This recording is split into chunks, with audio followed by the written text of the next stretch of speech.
said Councilman Marcus Macon of Harlem. I urge the people that hold animosity in their hearts to rally under the leadership of the March Against Police Brutality next Thursday afternoon. Posters of Councilman Macon were everywhere to remind folks whom to vote for when the time came around. He had cleaned up the parks and ran off the junkies, but that was before we moved here. Everyone in the neighborhood saw him as a savior and the man who would one day be their mayor. "Are you going to the rally?" I asked. "Nothing that a rally gonna do to bring that man back, is there?" "I suppose not," I shrugged, "though it's a chance to teach the kids a thing or two about how to treat each other." She took the paper back and folded it up. A small coupon insert fell to the floor. "I have 4 sons. 3 of them be Jules, yes? Computer engineer, teacher, lawyer even there. One of them, well, he just started drinking that juice so bad. I tried to get him a job with me up at the Presbyterian Hospital, but he couldn't hold it. Now he's just a drunk. I taught him well. It's just the people and influences that are around sometimes can't be resisted. You have children to be speaking about how to raise them?" A little kid braided the hair of her doll on the chair across from me. No kids, not yet." "Why is that?" she asked, looking me up and down, adding up each of my 35 years. "Don't you be wanting to have children?" "We're not in the right place in our lives yet," I told her. "How does your wife be feeling about that?" "She wouldn't want anything interrupting her career." "See now, that there is a big difference between how a man and a woman think. Men be thinking it's an interruption, while the woman see the blessing." "Not sure how much of a blessing Miss Bell be feeling about her boy now, though. Which a shame. 50 bullets.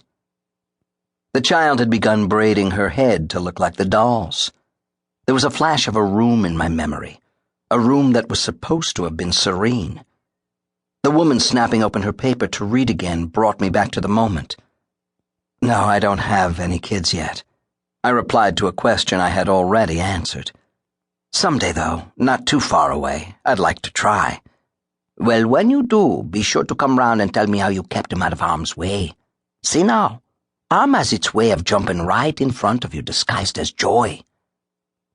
The timer on the dryer went off, and I removed my clothes without saying a word, caught between an important conversation and an inescapable memory.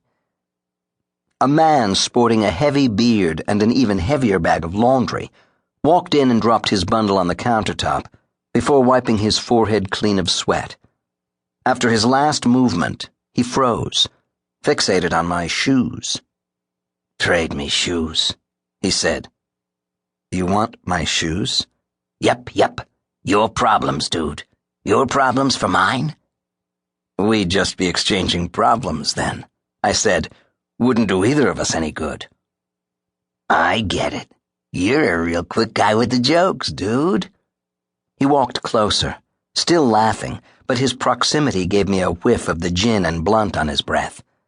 I leaned back slightly and tried to keep him from touching my clothes, but couldn't. "Come here for a second," he said, his voice just above the whisper he had intended. "I'm going to tell you what I'm thinking."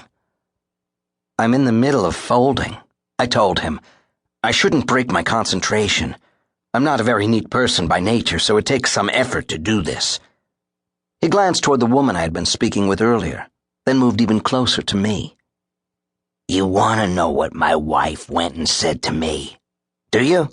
She said that she was going to sell her panties because I didn't have enough money for her." While he backed away and folded his arms squarely, I could actually hear his heart sink over the jangling of quarters around us.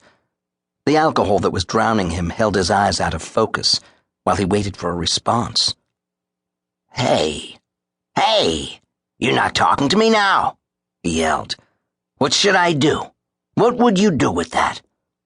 I'm not sure she meant it," I said, rolling up my wife's little purple panties and thinking for a moment how faded I would be if she had said something like that to me. "You ain't got nothing funny to say about that one? You came with some classics before," he said.